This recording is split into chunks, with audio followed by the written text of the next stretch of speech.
Welcome to our college briefing program. Today, we dive into the challenges faced by young scientists as funding cuts from the Trump administration lead to the suspension of NIH training programs. This has left many aspiring researchers in limbo, with universities freezing admissions and hiring, and some even looking for opportunities abroad. The future of U.S. research and international collaborations hangs in the balance as concerns rise over the impact of these cuts. Next, we turn our attention to Wisconsin, where voters are gearing up for an important election on April 1st. Not only will they decide on the Supreme Court race, but they'll also choose the state's top education official and vote on a constitutional amendment regarding voter ID laws. The stakes are high as key issues like education funding and election security are hotly debated, with differing views from Republicans and Democrats on the implications for marginalized groups. Finally, we explore the diabetes crisis in Asia, where the region accounts for a staggering 60% of the global diabetic population. With numbers expected to rise significantly by 2030, the need for specialized healthcare, particularly genetics nurses, is becoming increasingly urgent.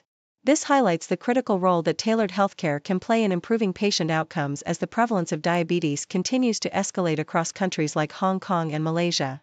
Please stay tuned for more detailed coverage. The Toronto Star reports on the plight of young scientists like Connor Phillips, whose dreams of advancing in neuroscience have been jeopardized by federal funding cuts under the Trump administration. As a research fellow at the National Institute of Health, Phillips found inspiration in the very science that saved his life as a premature infant with cerebral palsy. However, the suspension of training programs and hiring freezes at NIH, coupled with reduced federal support for research, have left many aspiring scientists in limbo.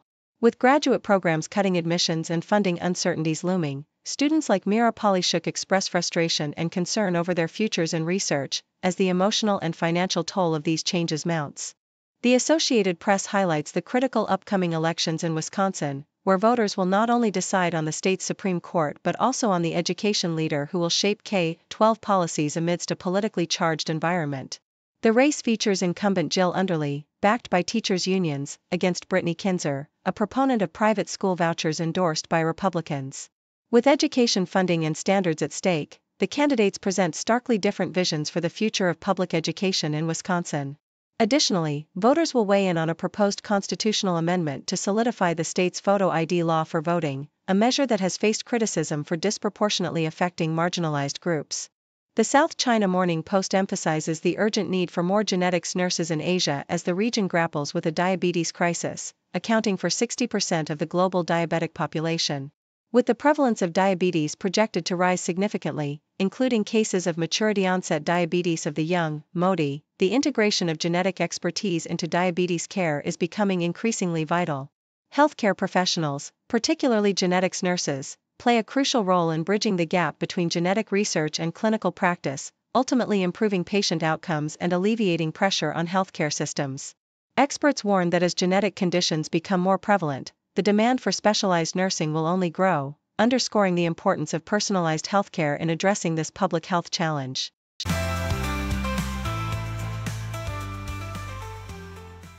Yahoo US reports on the emotional moment when Dick Vitale, the beloved ESPN college basketball analyst, broke down during the ACC championship broadcast.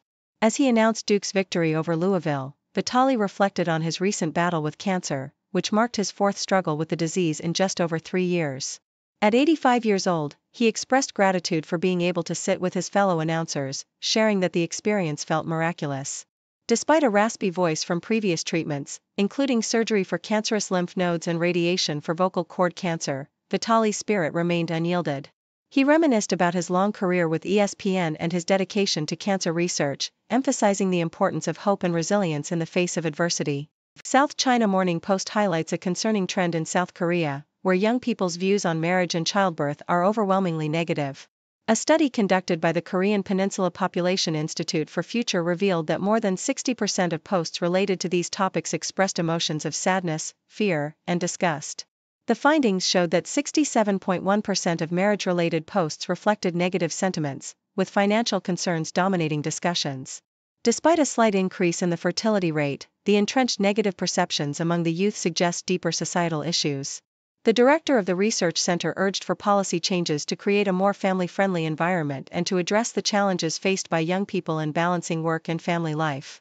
Australian Broadcasting Corporation delves into the physiological effects of fasting, particularly during Ramadan, where millions observe a daily fast from sunrise to sunset. Neuroscientist Mark Mattson explains that fasting triggers a metabolic shift in the body. Initially, glucose from recent meals provides energy, but as these stores deplete, the body begins to utilize fat for energy, converting it into ketones.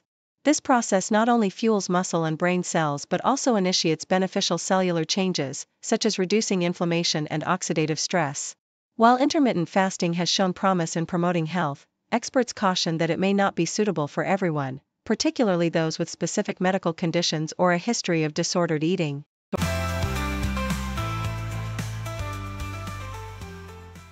The Globe and Mail reports on the return of Jasmine Mooney, a Canadian woman who was detained for nearly 2 weeks by U.S. immigration officials.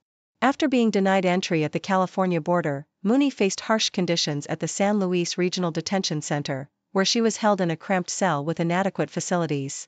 Her mother, Alexis Eagles, expressed relief upon her daughter's return to Vancouver, while BC Premier David Eby highlighted the broader implications of this incident, reflecting growing concerns among Canadians about their safety and treatment when crossing into the U.S. under the current political climate.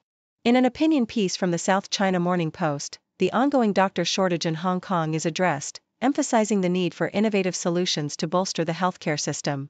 With projections indicating a significant deficit of doctors by 2030, the city's 2 medical schools have been authorized to introduce new 4-year graduate entry medical programs.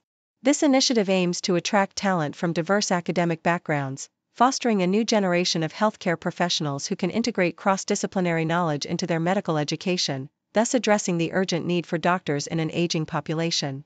Another opinion piece from the South China Morning Post discusses the impending introduction of premium taxi fleets in Hong Kong, which promise to enhance customer service and overall experience. With the first of 3,500 premium cabs set to launch, these vehicles will feature modern amenities such as wireless internet and improved driver training. The initiative aims to modernize the taxi industry, which has been plagued by negative perceptions due to poor service and outdated practices. As these new fleets begin to roll out, the hope is that they will not only elevate the standard of taxi services but also encourage existing drivers to adapt and improve, ultimately transforming the essential role taxis play in Hong Kong's transport network.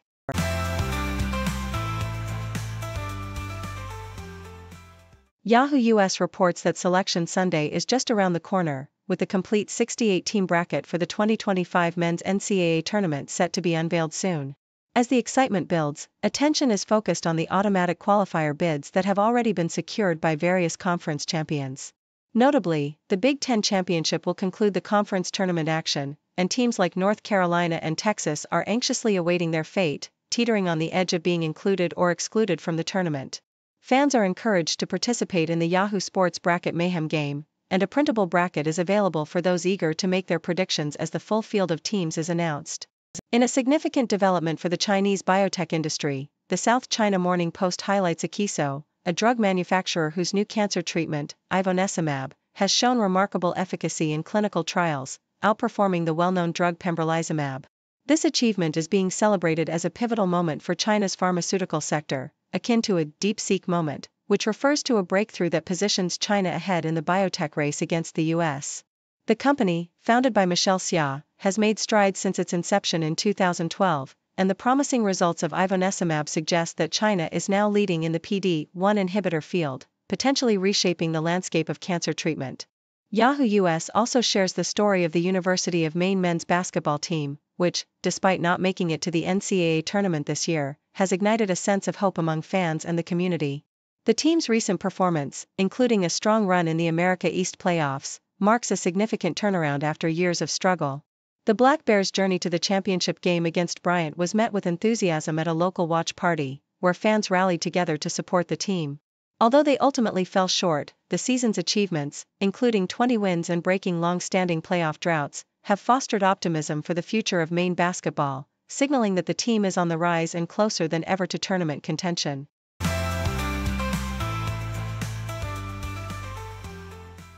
Yahoo US reports on the Oregon Ducks' promising future as they gear up for the 2025 college football season, with offensive coordinator Will Stein emphasizing the importance of tight end Kenyon Sadiq. After losing key players to the NFL, Stein is committed to maximizing Sadiq's potential, stating, "It's my job to make sure he's getting as many touches as he can every single game." Sadiq, who has shown remarkable skill and versatility, is expected to take on a leadership role as the Ducks' top tight end. With a solid track record and increased physicality, Sadiq's performance will be pivotal for Oregon's success, particularly in high-pressure situations.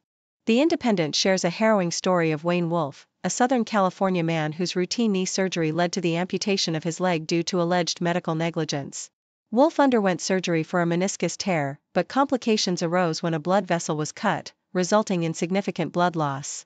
The lawsuit claims that the surgeon misrepresented the severity of the injury and failed to provide adequate care, leading to excruciating pain for Wolf and ultimately the loss of his leg. The Wolves are now seeking justice, highlighting the critical need for accountability in medical practices and the devastating consequences of negligence. South China Morning Post introduces the Hong Kong Ballet's innovative Silver Ballet program, designed for seniors aged 55 and over to engage with ballet in a fun and accessible way.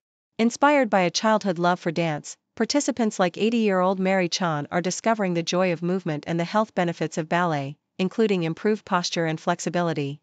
The program, born from the challenges of the COVID-19 pandemic, aims to foster community and mental engagement among older adults.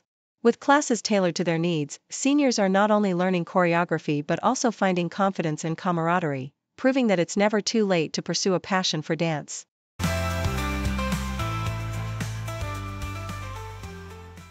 Thank you for tuning in. The content above showcases the latest briefing reports and analytical synopses, thoughtfully curated by the 6Do team. These insights stem from a wide array of reputable media outlets, think tanks, government sources, and specialized experts worldwide. We encourage you to explore these sources for a comprehensive perspective. Keep in mind that while the content may not always align with the official standpoint of 6Do Brief, it's not meant to be taken as absolute directives for decision-making. Comprising seasoned media professionals, learned scholars, and accomplished scientists, the 6Do team embodies a trailblazing, fully independent media entity. To customize 6Do Brief to meet your professional needs, you have the option to subscribe to a diverse array of briefings on our website, 6dobrief.com. Regardless of your location, you can conveniently receive 6Do Brief via email.